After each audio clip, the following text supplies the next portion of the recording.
Have you ever been the scary white person in a house full of niggas and can't sleep? Having nightmares from fear of being jumped in your sleep? Me neither, bitch, but William has. Let's talk about it. So the show starts and it picks up right where it left off. They're leaving the party with London on the track. The baby got into a fight with the brother of this girl that he used to date. It was all over TMZ. It was this whole big scandal. So they jump in a Sprinter van because it's time for them to leave. Gutter's in the back being extra ghetto hood rat chick that he is. And Moolah is sitting in the corner steaming because he want to say something to William because he feels disrespected. He basically calls William out and says, look, I don't play these games. You've been following me around the club, dancing near me. I move, you move. I don't want to be around that. I'm not like that. I don't like respect me.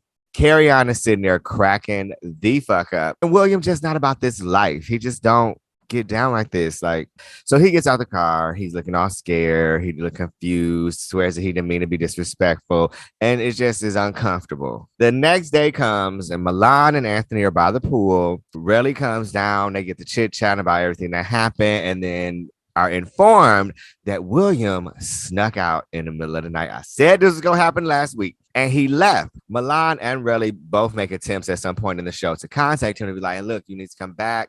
It's not that serious. Stop being scary. And can we talk about every time Relly walks into a room, my back just start hurting. It's like, nigga, like relax your spine. Like, why you walk? Like, I just don't.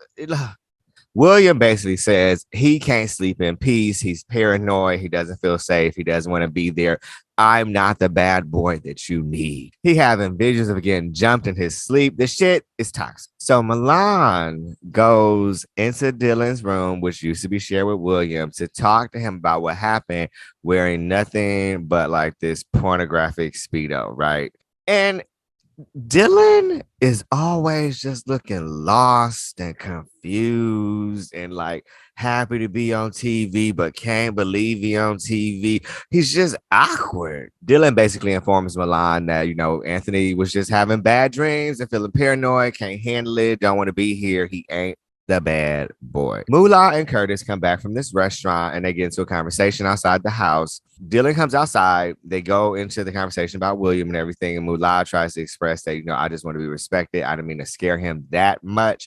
I just felt like the respect needs to be demanded at this point on a high level because he followed him around the club. You know what I'm saying? I kind of felt like Moolah was letting this affect him too much, but he's not. He's really just demanding to be respected. And we have to teach people how to treat us. William comes back in the middle of the night. He wants to talk to the producers about what happened. He won't go into the house. It was real like, I don't know, cops-ish, the way it was outside with all these lights. And, you know, it was just weird. Moolah comes out and basically tells him, hey, look, I respect you. I've been down for you. I've rocked with you. I've supported you. And now you leaking shit. Basically, the story is William was telling people on social media the cast before the show was released. So people were knowing who the bad boys were, who he was going to be with. William can't handle this. He feels attacked again and he jumps in the vehicle and he leaves. And he's just like, fuck this.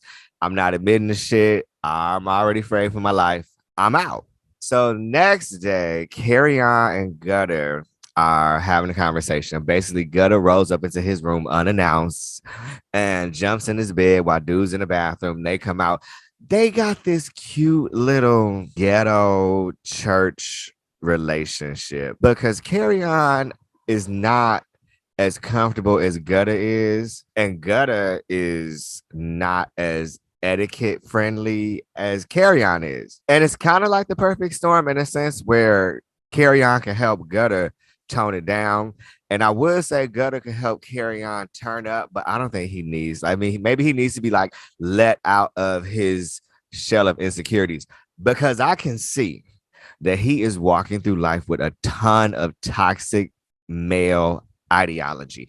Like he thinks that this is the way, like there's stuff he won't do. Like I bet you he doesn't agree with public affection because he feels like it's unnecessary now. And he probably will say some shit that most people who say that shit, well, I don't like it when anybody does it. Shut the fuck up. That's not true. You like seeing people happy and ain't nothing wrong with seeing people love each other. You just don't like being socially awkward or judged. So you think that no one should do it because you're too afraid to do it. So Miss me with the bullshit. But they get to talking, and Gutta is basically just like, what's going on with us? What's up with me and you? And I really feel like this was a producer forced conversation. At first, I thought, oh, Gutta thirsty, but no, he not, because he could get niggas from wherever he live in Atlanta. I mean, it's the Mecca nigga. You know what I mean? So it basically turns out that Carrie Ann's just like, we should just be friends. That's all that this is. But I do agree that there has been some serious flirting going on, and that's good for them. They could be creeping on the low. I don't know, because Carrie Ann's definitely not that comfortable. But since Gutta gets the swerve, he's like, okay, well, we friends. So then he goes into this tactic of talking about something deep. So since I can't pull your strings physically,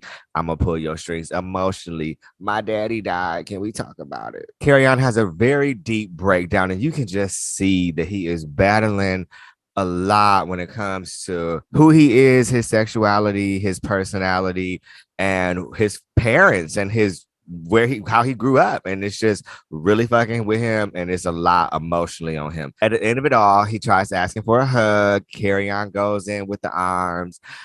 Gutta goes in trying to grab his face to hug him, and it's just like, girl, bitch, you hug with your body, not with your face. Cut to Milan calls a house meeting, and he informs everyone that they're going to create a bad boys anthem to knock this brand off. Most of them do music, so it should be pretty dope. And Carrie Ann's like a behind the scenes person, so it should be pretty dope. Everybody's excited. They toast the Casamigos, and they're off. Now, the next episode, they all in the studio, and everything like is going great. And then something happens between Carrie Ann and Milan.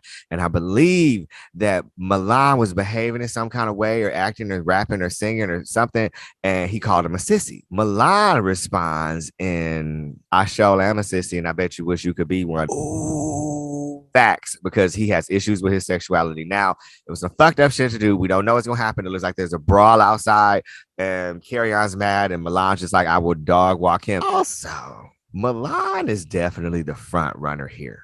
Like, he clearly is like the instigator shit. Like, he was hired and brought onto this show to make it interesting, because otherwise it has potential to be boring. And he's doing a good job, but it's kind of making him look weird. I don't know. I mean, but it's television. You just got to take it for what it is. Well, that's all I have for you today. Make sure you drop down in that description box, ding on those notifications, and subscribe to my channel so you know when I post more videos. Love yourself, as I always say. And don't forget to smile.